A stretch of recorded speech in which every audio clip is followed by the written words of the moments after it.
말씀 출애굽기 9장 34절에서 10장 2절에 있는 말씀으로 완악한 마음의 은혜라는 제목으로 말씀의 은혜를 함께 나누고자 합니다. 성경을 보면 하나님에 대해서 표현할 때, 특히 구약 성경을 보면 하나님에 대해서 표현하는 그런 단어들을 보면, 문장들을 보면 하나님은 무서운 하나님, 또는 잔인하신 하나님, 무자비하신 하나님, 또한 편애하시는, 이스라엘만 사랑하고 다른 이방 민족은 다 멸절하라고, 다 멸하라고, 남녀노소 짐승까지도 죽이라고 하니까 이스라엘 백성들만 사랑하고 편애하신 하나님, 마치 이스라엘 백성들을 위하여 모든 사람들은 죽어 마땅하다는 그런 표현처럼 느껴지는 그런 구조들을 우리가 발견하게 됩니다. 그래서 하나님은 불공정한 하나님으로 보이는 그런 구조들을 찾아볼 수가 있게 됩니다. 그래서 우리는 오해하게 되죠.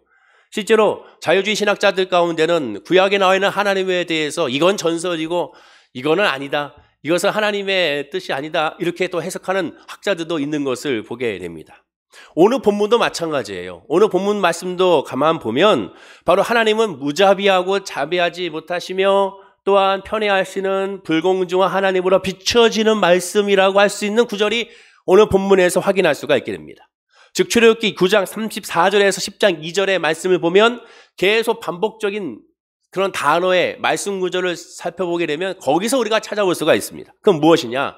바로 마음을 완악하게 하니, 또한 바로의 마음이 완악하여, 또한 여호와께서 내가 그의 마음과 그의 신하들의 마음을 완강하게 함은, 즉 완악이라는 단어가 계속 반복적으로 사용하고 있고 그 완악하게 했다는 주체가 여호와 하나님이라고 표현하고 있는 것을 보게 됩니다. 마지막 세 번째를 보십시오. 여호와께서 내가 그의 마음과 그의 신하들의 마음을 완강하게 했다, 완악하게 했다라고 말합니다. 즉 하나님께서 출애굽시킬 때 이스라엘 백성들을 출애굽시켜서 적과 꿀이 흐르는 가나안 땅으로 그들을 이동하게 하실 때 애굽 바로의 마음을 하나님이 일부러 완악하게 함으로 말미암아, 고집부리게 함으로 말미암아 이스라엘 백성들의 출애굽을 일부러 막으셨다, 이렇게 해석하고 적용하게 되는 구절이라고 할 수가 있게 되는 것이죠. 본문의 한 구절만 살펴보게 되면 정말로 하나님은 아주 불공정한 하나님으로 비춰지게 됩니다. 이스라엘 백성들을 위하여 일부러 애굽 바로의 마음을 완악하게 했기 때문이라고 우리가 이해할 수가 있는 구절이기 때문에 그렇습니다. 특별히 완악이란 무엇입니까? 사전적인 의미로 보면 억세고 고집스럽고 모질다라는 뜻이 완악이라는 그런 정의라고 할 수가 있게 되는 것이죠. 바로는 그렇게 하고 싶지 않았는데 마치 하나님이 붙잡아서 일부러 그렇게 하는 것 같은, 마치 더 극적인 효과로 이스라엘 백성들을 출애굽시키려고 하는 그런 모습처럼 보여지게 됩니다. 정말로 본문의 말씀 구절을 묵상하면 하나님은 불공정한 하나님으로 보입니다. 그러나 우리는 잘 압니다. 하나님은 불공정한 하나님도 아니고 무자비한 하나님도 아니고 하나님은 자비로우시고 은혜로우시고 노하기를 더디하신 하나님이라는 사실을 우리가 압니다. 하나님은 사랑이시라라고 성경에 말씀하는 것처럼 하나님은 사랑이라는 것을 우리가 압니다. 자세히 성경의 말씀을 살펴보면 애굽에 내린 10번의 재앙 중에 6번째 이 독종의 재앙부터 비로소 성경은 하나님이 바로를 완악하게 했다는 표현이 등장합니다. 처음부터 하나님이 바로의 마음을 완악하게 했다라고 등장하지 않습니다. 6번째부터 이 표현이 처음으로 등장합니다. 자, 그러면 우리가 잠시 이 10가지의 이 재앙을 통하여 바로의 반응이 어떻게 변화되었는지를 살펴봐야겠습니다. 그 반응을 통하여 바로의 마음을 우리가 자세히 알 수가 있고 바로의 관점을 알 수가 있기 때문에 그렇습니다. 자, 그러면 첫 번째 재앙이 뭐였습니까? 피해 재앙이었습니다. 출애굽기 7장 23절에 피해 재앙이 있고 나서의 반응이 이와 같습니다.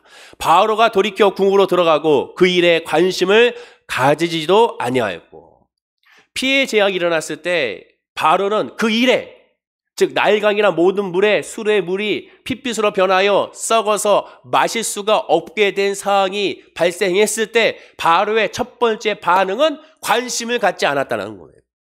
엄청난 일이잖아요.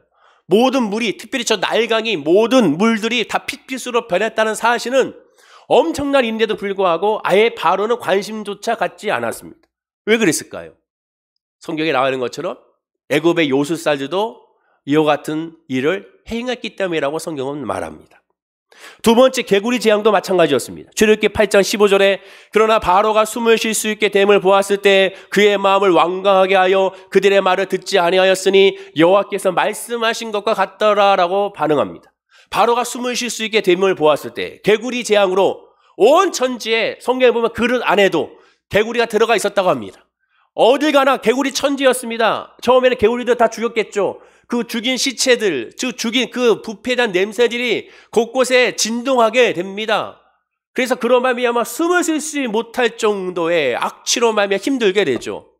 그러나 하나님께 그 모든 것을 다 제거하고 났을 때 바로가 숨을 쉴 수 있게 됨을 보았을 때 그의 마음이 완강히 됐다고 성경은 표현하게 됩니다.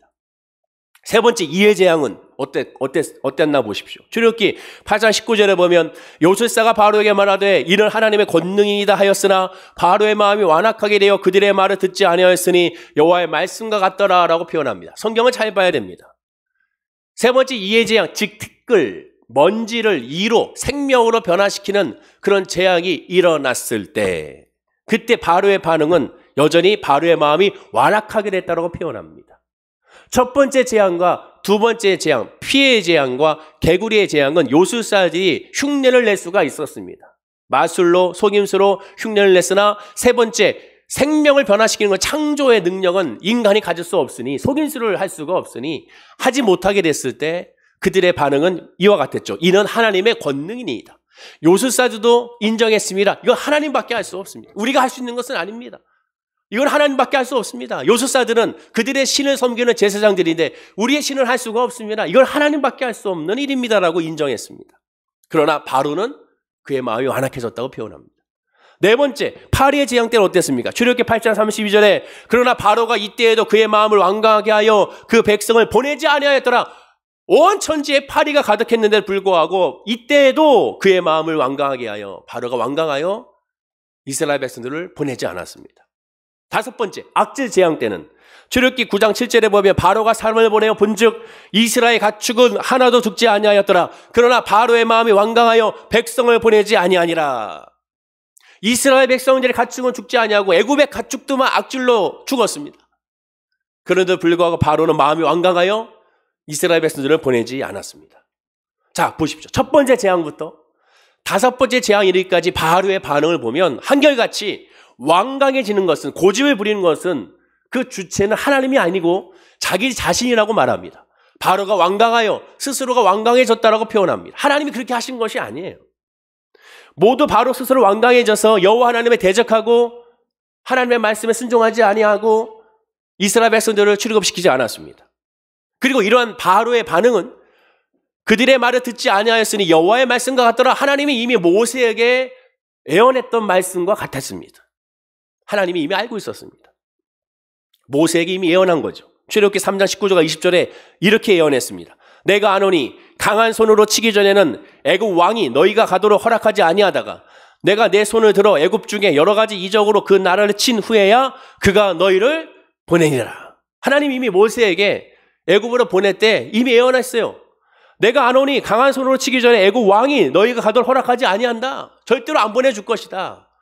그러나 내가 내 손을 들어 애굽 중에는 여러 가지 이적으로 말미암아 그 나라를 쳤을 때 그때서야 너희들을 보내게 될 것이다. 이미 그의 마음이 완강하여 이스라엘 백성을 순순히 보내주지 않을 것이라는 사실을 모세는 알고 있었습니다.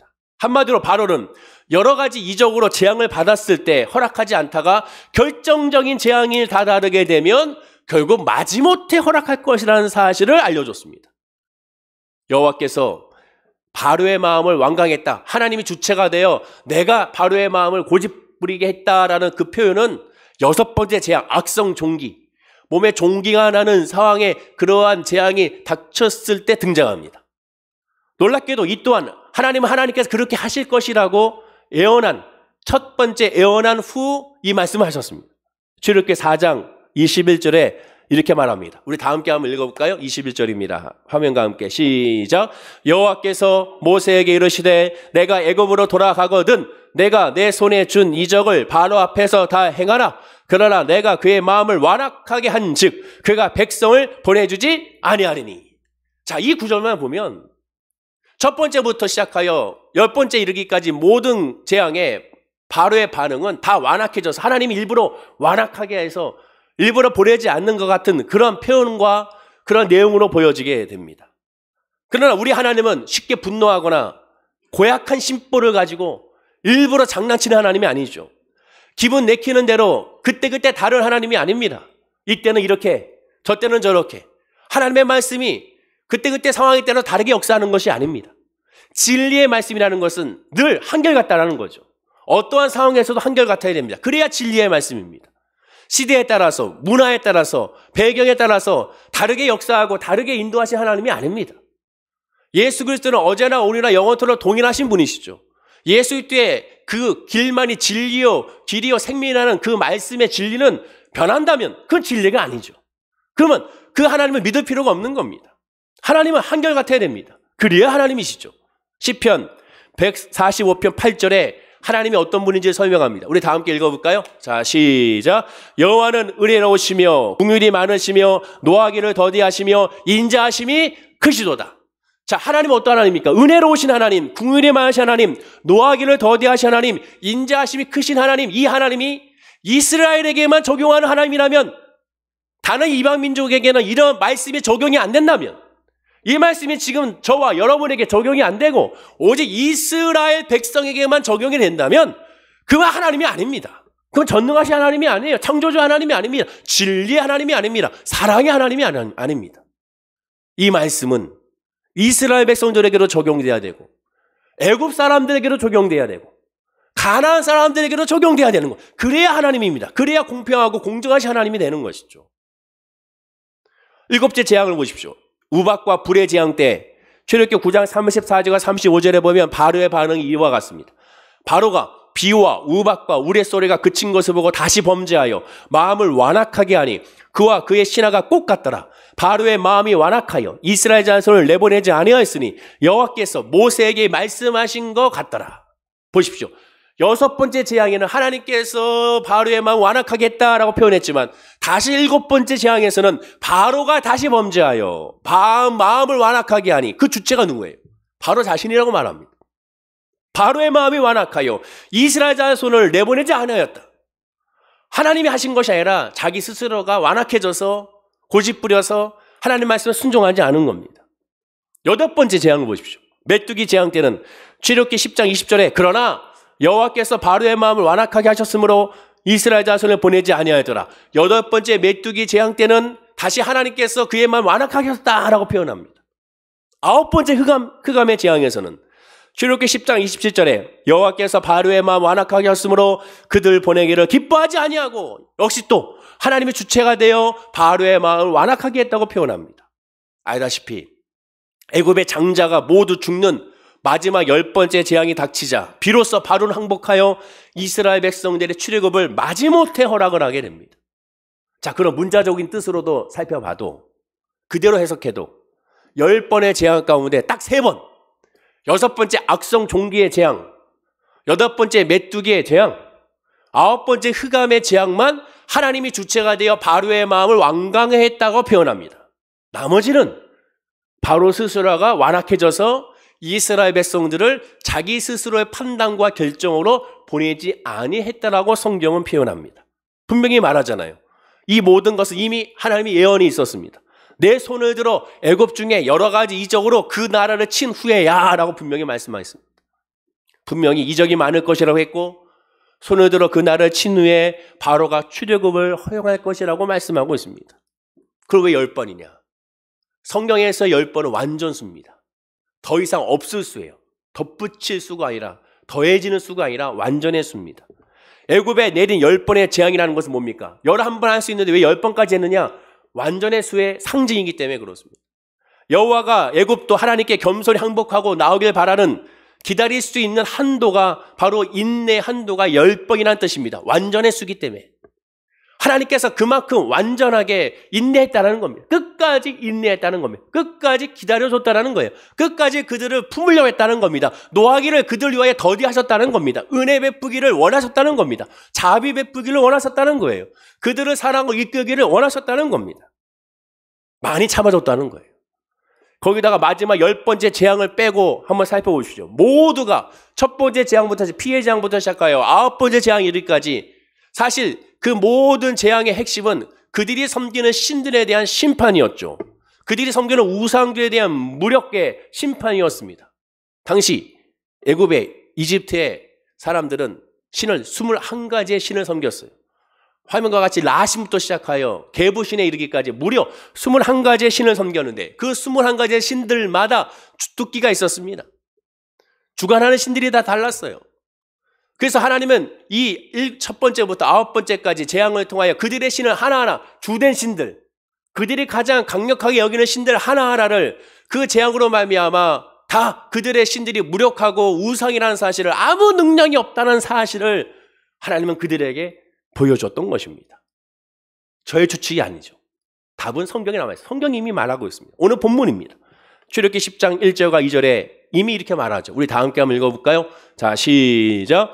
여호와께서 모세에게 이르시되 바로에게로 들어가라. 내가 그의 마음과 그의 신하들의 마음을 완강하게 함은 나의 표징을 그들 중에 보이기 위함이며 내가 애굽에서 행한 일들 곧 내가 그들 가운데서 행한 표징을 내 아들과 내 자손의 귀에 전하기 위함이라. 너희는 내가 여호와인 줄을 알리라. 여기 이미 그 이유와 그 목적이 다 나옵니다. 내가 그의 마음과 그의 신하들의 마음을 완강하게 하면, 왜 그들의 마음이 완강하게 했느냐? 첫 번째 이유, 나의 표징을 그들 중에 보이기 위함이며. 누구? 여기서 말하는 그들이 누구예요? 애굽 사람들이잖아요. 나의 표징이 뭐예요? 표징이라는 것은 하나님이라는 것을 증명하는 겁니다. 내가 누군지를 증명하는 것이 바로 표징이에요. 그래서 모세 같은 경우 그리스도의 예표라고 하지 않습니까? 그리스도임을 보여주는 것이죠. 다윗도 예표라고 하지 않습니까? 그리스도임을 보여주는 겁니다. 즉 하나님께서는 애굽 사람들에게 내가 하나님이야, 내가 참 신이야, 너희들이 섬기는 신은 우상이고 헛된 신이야, 나밖에 없어, 그냥 나를 믿어야 돼, 그것을 그들에게 보여준 겁니다.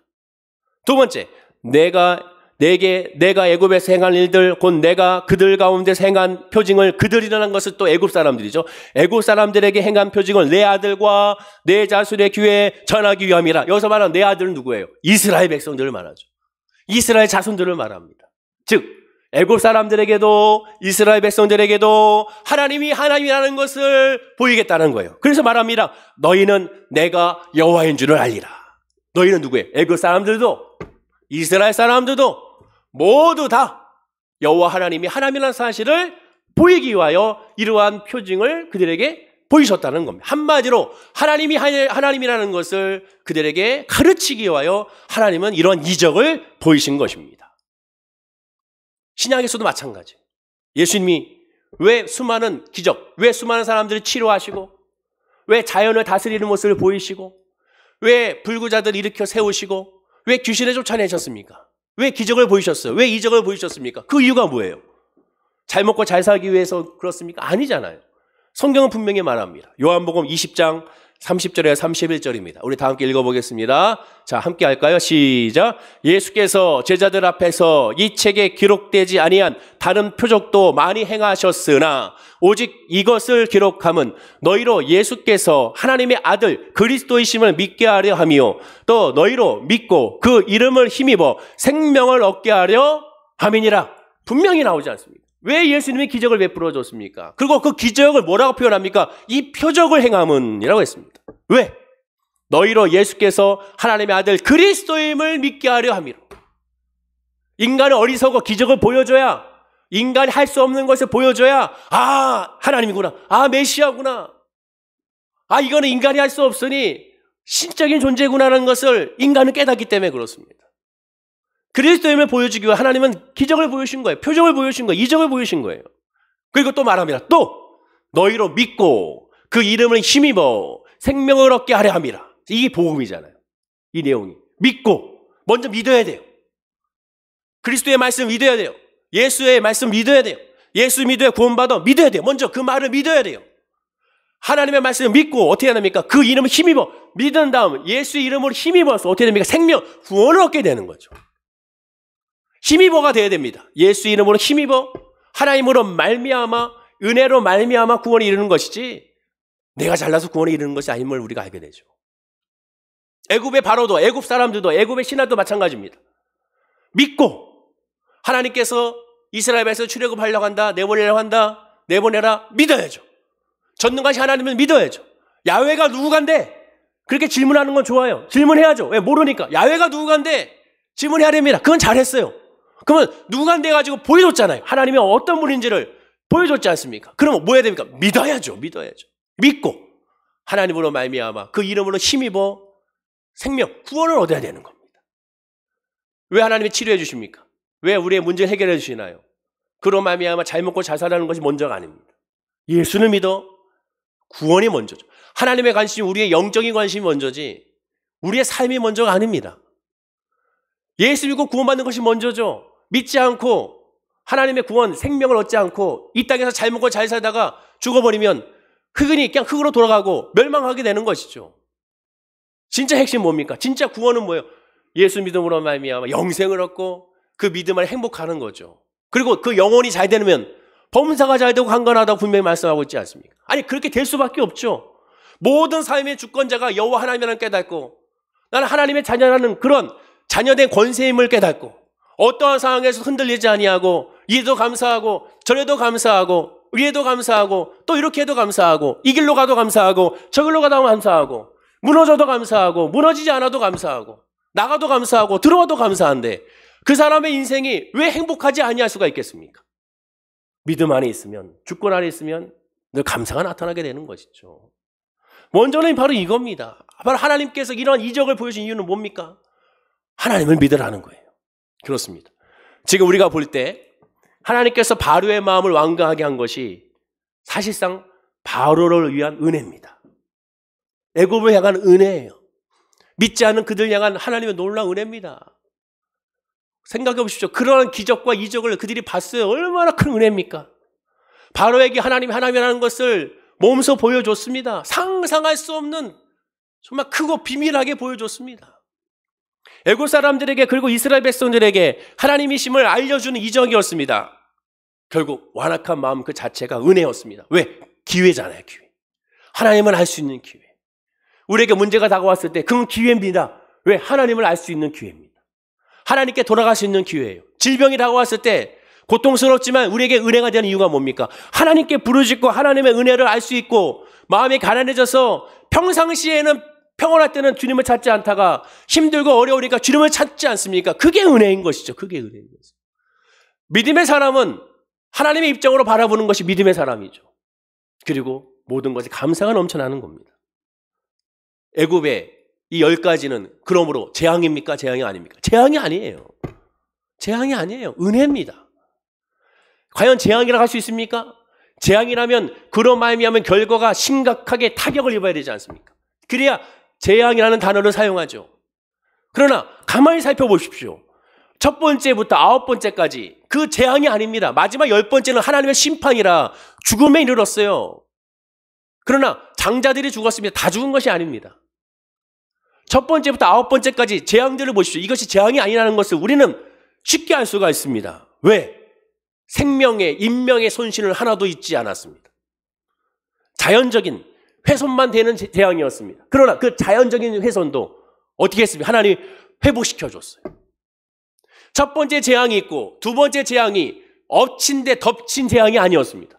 피해 재앙으로 말미암아 계속 마실 물이 없는 상태에서 개구리가 들이닥쳐가지고 여기저기 개구리 썩은 내가 나고 난리가 난 것이 아니에요. 거기다가 또 다시 온 곳에 이가 득실득실 하고 이것이 계속 중첩되어 한 것이 아닙니다. 욥의 고난과 같이 계속 이어지는 재난이 아니에요.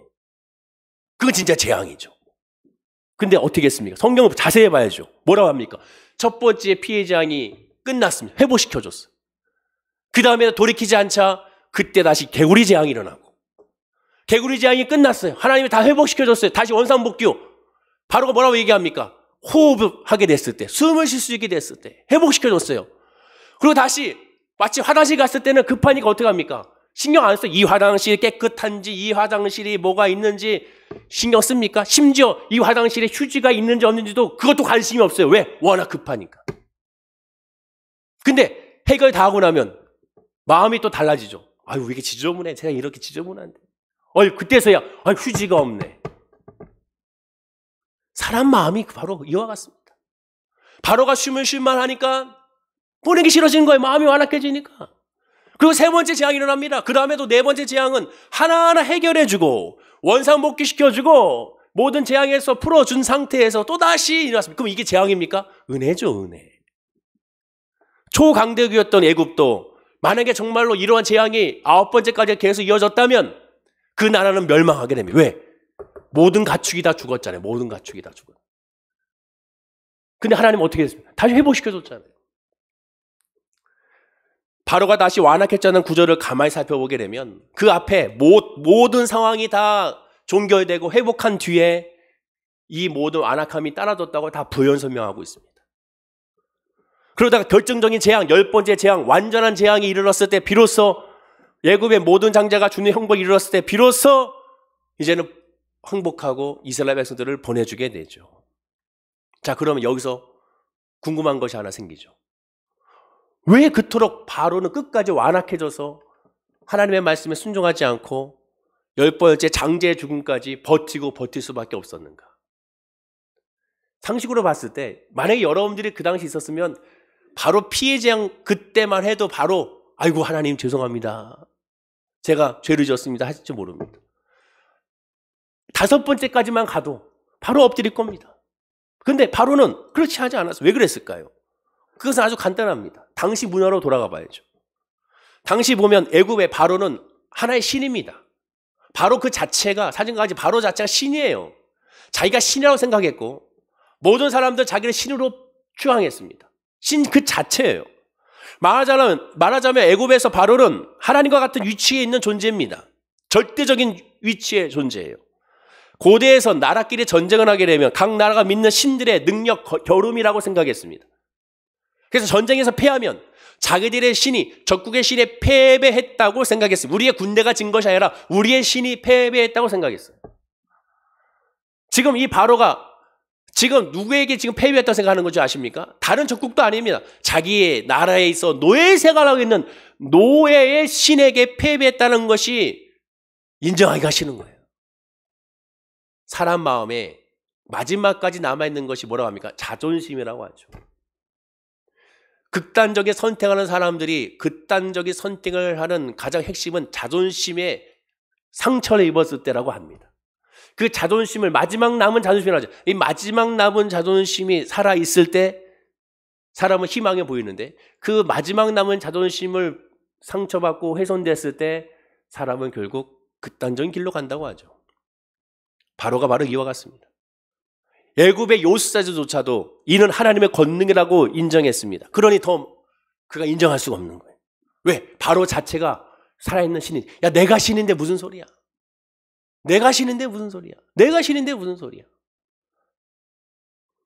이사야 42장 8절에 하나님은 분명히 말씀합니다. 우리 다 함께 읽어볼까요? 자, 시작. 나는 여호와니 이는 내 이름이라. 나는 내 영광을 다른 자에게 내 찬송을 우상에게 주지 아니하리라. 분명히 말씀합니다. 하나님의 영광을 우상에게 주기 전에 뭐라고 얘기합니까? 다른 자에게 내 영광을 다른 자에게 다른 자가 먼저예요. 우상보다 다른 자에게 하나님 절대로 주지 않는다고 했습니다. 하나님의 영광은 어떠한 사람에게 갈 수 없어요. 어떤 교주에게 갈 수 없어요. 어떤 목사에게도 갈 수가 없습니다. 모든 영광은 하나님께로 돌아가야 되는 거죠. 사람은 영광을 받는 존재가 아닙니다. 모든 것은 하나님께로 돌아가야죠. 오늘날에 우리도 바로 같은 처지에 있다면 모두가 끝까지 완악해져서 거역할지도 모릅니다. 여러분들이 바로 바로였다면 신같이 추앙받는 존재였다면 과연 어떻게 했을까? 바로와 똑같지 않았을까? 저도 마찬가지고. 그런데 하나님은 바로를 완악하게 하겠다고 모세에게 예언한 후에 놀라운 말씀을 이렇게 덧붙입니다. 여기에 하나님의 마음을 알 수가 있죠. 출애굽기 4장 22절과 23절을 보면 이렇게 말합니다. 제가 읽어드리면 너는 바로에게 이르기를 여호와의 말씀에 이스라엘은 내 아들 내 장자라. 내가 내게 이르기를 내 아들을 보내주어 나를 섬기게 하라 하여도 내가 보내주기를 거절하니 내가 내 아들 내 장자를 죽이라 하셨다 하라 하시니라 라고 말합니다. 이 말 누구에게 했습니까? 바로에게 지금 하고 있는 거예요. 하나님께서 모세를 통하여 바로에게 하고 있는 겁니다. 여호와 하나님은 지금 이스라엘 백성들 하나님의 아들 장자라고 말합니다. 자, 이스라엘 백성은 내 아들인데 장자야, 맏아들이야. 하나님은 이스라엘 백성들을 아브라함으로부터 시작하여 복의 근원, 통로가 되겠다고 했습니다. 이스라엘 백성들을 통하여 하나님이 하나님이라는 것을 보이겠다는 거예요. 이스라엘 백성들의 사명은 어딜 가는지 하나님이 누구라는 사실을 이들을 통하여 증명하겠다는 겁니다. 가나안 땅에서도 마찬가지였지 않습니까? 어딜 가는지 이스라엘 백성을 통로로 삼아서 그를 통하여 하나님을 보여서 증명하는 것이 그들의 사명이었습니다. 오늘 본문 출애굽기 10장 2절에 보십시오. 자, 한번 읽어볼까요? 자, 시작. 내가 애굽에 행한 일들 곧 내가 그들 가운데 행한 표징을 내 아들과 내 자손의 귀에 전하기 위함이라. 너희는 내가 여호와인 줄 알리라. 이 모든 행한 표징들을 내 아들과 내 자손의 귀에 전하기 위함이라. 바로 너희를 통하여 이 모든 역사가 너희의 자손에게 보이게 하고 너희를 통하여 모든 이방 민족에게 이런 하나님이 하나님이라는 것을 보이겠다라고 말씀하고 있습니다. 이 말을 누구에게 했습니까? 애굽 바로에게 하고 있습니다. 출애굽기 19장 5절과 6절에 이렇게 말합니다. 역시 읽어볼까요? 자, 시작. 세계가 다 내게 속하였나니 너희가 내 말을 잘 듣고 내 언약을 지키면 너희는 모든 민족 중에서 내 소유가 되겠고 너희가 내게 대하여 제사장 나라가 되며 거룩한 백성이 되리라. 너는 이 말을 이스라엘 자손에게 전할지니라. 분명히 세계가 다 내게 속해 있다. 이 나라 모든 전 세계 모든 열방들은 다 내 세계에 속해 있는 것이다. 그리고 너희들은 이스라엘 백성들은 너희들은 나의 맏아들 장자가 된다. 너희들 통하여 제사장 나라가 되어 너희들 통하 하나님을 보이겠다라고 말합니다. 이스라엘이 잘나서가 아니라 성경에 말하죠. 이스라엘 선택한 것은 가장 연약하고 적은 숫자라고 말합니다.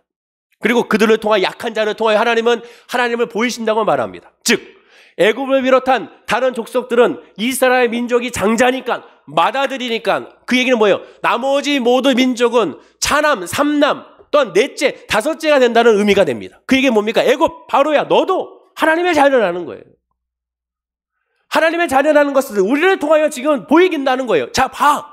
하나님이 너를 사랑하고 너의 민족을 사랑하고 너에게도 복을 주기 원한다는 사실을 우리를 통하여 지금 증명하고 있지 않니? 하나님이 참신하는 것을 보이고 있지 않니? 그것을 지금 말씀하고 있는 겁니다. 애굽을 비롯한 모든 민족이 다 하나님의 자녀라는 거예요. 그렇기 때문에 하나님은 10번의 완전의 수까지 인내하고 참아준다는 거예요. 생각해 보십시오. 정말 이스라엘 백성들만 구출하기 원한다면 굳이 이렇게까지 인내할 필요가 없죠. 하나님이 힘이 없습니까? 능력이 없습니까? 할 수만 있다면 바로 첫 번째 그냥 재앙으로 말미암아 아예 애굽 사람들을 다 죽여버리고 아예 그 땅에서 이스라엘 백성을 살게 하거나 그들을 다 죽여버리고 바로 이스라엘을 가나안 땅으로 들어가게 할 수 있습니다. 그러나 하나님은 그렇게 하지 않았어요. 일부러 첫 번째, 두 번째, 세 번째, 네 번째. 제가 모세였으면 하나님 한 번에 끝내주십시오. 한 번에. 이게 뭐 하는 겁니까? 기다리기 지루해요. 하나님 저렇게 완강한데 이게 한 번에 끝내주십시오. 그렇게 말할 수도 있습니다. 그럼 어떻게 했습니까? 모세도 하나님의 마음을 알기에 참죠. 인내하죠. 왜? 그들도 하나님의 자녀요. 백성이니까. 그들도 하나님께로 돌아와야 되니까. 우리 주변에 우리 가족 가운데 믿지 않는 가족이 있습니까? 완고합니까? 교회 가자 해도 예수 믿으라 해도 너나 믿으라 하는 사람이 있습니까?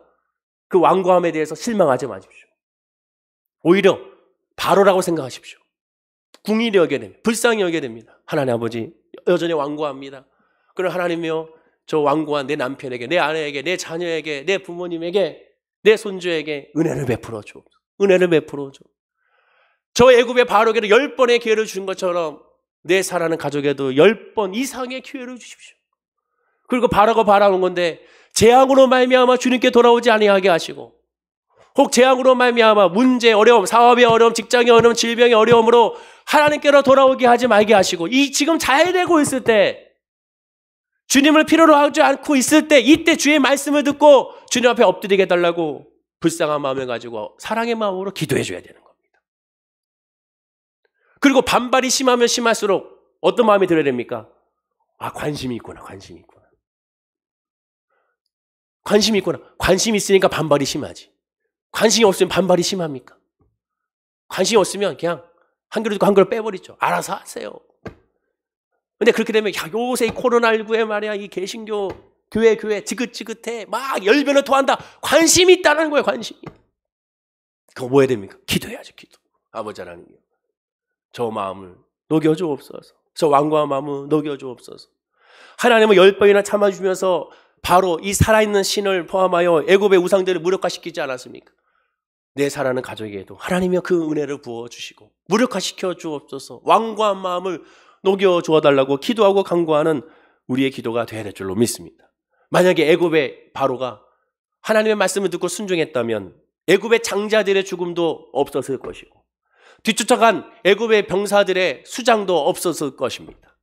모두가 다 하나님 은혜 가운데 승리했을 것이죠. 동일한 말씀에 이스라엘 백성은 아멘했고 애굽을 아멘하지 않았던 차이가 어마어마한 차이로 이어졌습니다. 하나님은 하나님의 장자 이스라엘만 사랑한 것이 아니라 모두를 사랑하십니다. 모든 민족을 사랑하십니다. 그리고 하나님께 오는 사람들을 한 사람도 외면치 않습니다. 야, 너는 이방인 민족이니까 나에게 올 수 없어. 너는 가나안 족속이니까 나에게 예배할 수 없어. 그렇게 하지 않았어요. 출애굽기를 보십시오. 출애굽기 12장 38절입니다. 역시 읽어볼까요? 자, 시작. 수많은 잡족과 양과 소와 심이 많은 가축이 그들과 함께 하였으며 수많은 잡족이 함께 했습니다. 출애굽을 해요. 자, 출발하자. 나팔을 불릅니다. 자, 출발하자. 야, 너 유대인 아니야. 너 안 돼. 너 가망 내려놔. 그렇게 하지 않았습니다. 다 함께. 수많은 잡족. 이스라엘 민족뿐만 아니라 모든 이방 민족. 하나님을 의지하여 적과 꿀이를 하는 땅으로 가겠다는 모든 사람들 함께 기쁨과 즐거움으로 동참했습니다. 왜? 하나님은 사랑이시니까. 결론적으로 말해. 하나님이 바로의 마음을 완악하게 한 것에서 자기 스스로가 완악해진 거예요. 복음의 기회를 자기 스스로가 차버린 겁니다. 그 은혜의 기회를 날려버린 거예요. 그 놀라운 기적, 놀라운 표적들을 보고도 하나님께 엎드리지 않는 안타까움이 있는 겁니다. 그 완악한 마음도 그래서 하나님을 바라볼 수 있는, 하나님 만나 깨달을 수 있는 은혜라고 그래서 말씀을 드리는 겁니다. 자, 그렇다면 마지막 궁금해지는 것이 있죠. 왜 그러면 성경이 하나님이 바로의 마음을 완악하게 했다고 표현했을까? 왜 그렇게 했을까? 오해하기 쉽게. 왜 하나님이 바로의 마음을 완악하게 한즉 왜 이렇게 표현했을까? 그 이유도 역시 간단합니다. 성경 기록 자체가 불신자를 위한 기록이 아니라 믿는 사람들을 위한 기록이기 때문에 그렇습니다. 성경 66권 그 자체가 불신의 기록이 아니라 믿음의 기록이기 때문에 그렇습니다. 태초에 하나님의 천지를 창조하시니라 창세기 1장 1절에 선언했다고 하지 않았습니까? 이미 성경 말씀은 하나님을 믿는 사람들이 보는 것이 하나님의 말씀이에요. 즉 유대인들은 인간사 전부를 궁극적으로 하나님이 행하셨다고 믿습니다. 모든 것 다 하나님 하셨습니다. 이 모든 거 하나님의 은혜입니다. 하나님 역사하셨습니다. 내가 믿은 것이 아닙니다. 하나님이 나에게 믿음의 은혜를 주셨습니다. 공부 열심히 해가지고 입시에 성공하여 좋은 대학에 들어갔습니다. 그럼 믿는 자매들은, 믿는 형제들은, 믿는 우리 학생들은 뭐라고 얘기합니까? 하나님이 내 대학에 들어가도록 도와주셨습니다. 하나님이 하셨습니다. 얘기하죠. 취업에 성공했습니다. 하나님이 하셨습니다. 내가 질병에서 맞아 수술하여 회복됐습니다. 그럼 어떻게 합니까? 하나님이 나를 치료해 줬습니다. 아니 의사 선생님이 수술해서 해줬잖아요. 약 먹어서 했잖아요. 그렇게 하니까 하나님이 하셨습니다. 어저께 텔레비전 보다가 재방송을 하나 봤어요. 유퀴즈 언더블락이라는 그 프로가 있는데 옛날 거예요.